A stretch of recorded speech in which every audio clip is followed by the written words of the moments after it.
নতুন উদ্যোক্তা ও খামারি ভাইরা, আপনারা দেখতেছেন আমার ইউটিউব চ্যানেল। তো আমি আপনাদের সাথে আছি সোহাগ সিরাজ। আজকের ভিডিওতে মূল আলোচনা সামার সিজন এবং অতিরিক্ত গরমে আপনার খামারের পরিস্থিতি কীভাবে নিয়ন্ত্রণ করবেন সেই বিষয়ে আজকে আলোচনা।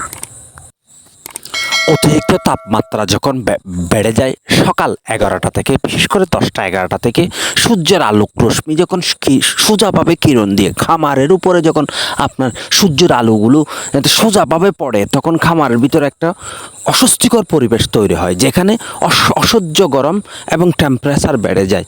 এই টেম্পারেচার বাড়তির কারণে ব্রয়লার মুরগিগুলো ওই গরম আর সহ্য করতে পারে না। সহ্য করতে না পেরে সেই মুরগি কী করে একটা বসার পর লম্বা করে হাঁপাতে থাকবে, মাথাটা সামনে দিয়ে হাঁপাতে থাকবে। দেখবেন ওনার গায়ের মধ্যে প্রচণ্ড জ্বর এবং হাঁপাচ্ছে। এইভাবে দেখবেন একদিনে অনেক মুরগি মারা যায়। এই যখন আপনি অনেক লজে পড়ে যাবেন, এই সময় এটার বিরুদ্ধে আপনাকে প্রতিকূল একটা ব্যবস্থা যদি আপনি রেডি না করেন, তাহলে বারবার এই সমস্যা আপনার পড়তে হবে।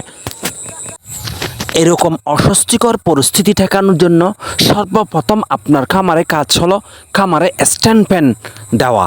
স্ট্যান্ড ফ্যান দুদিক দিয়ে স্ট্যান্ড ফ্যান দিয়ে ভিতরে যে গরম হাওয়াটা আছে ওটা বের করে দিতে হবে, নাম্বার 1।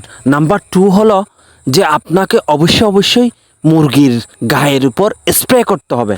আপনি স্প্রে দিয়ে ঠান্ডা পানির মুরগির গায়ের উপর স্প্রে করতে হবে প্রতি 2 ঘন্টা অন্তর, যতক্ষণ পর্যন্ত প্রায় টেম্পারেচার না কমে বা খামারের ভিতরে যে গরম আবহাওয়াটা কমে না যায়, ততক্ষণ পর্যন্ত আপনাকে অবশ্যই মুরগিকে স্প্রে করতে হবে।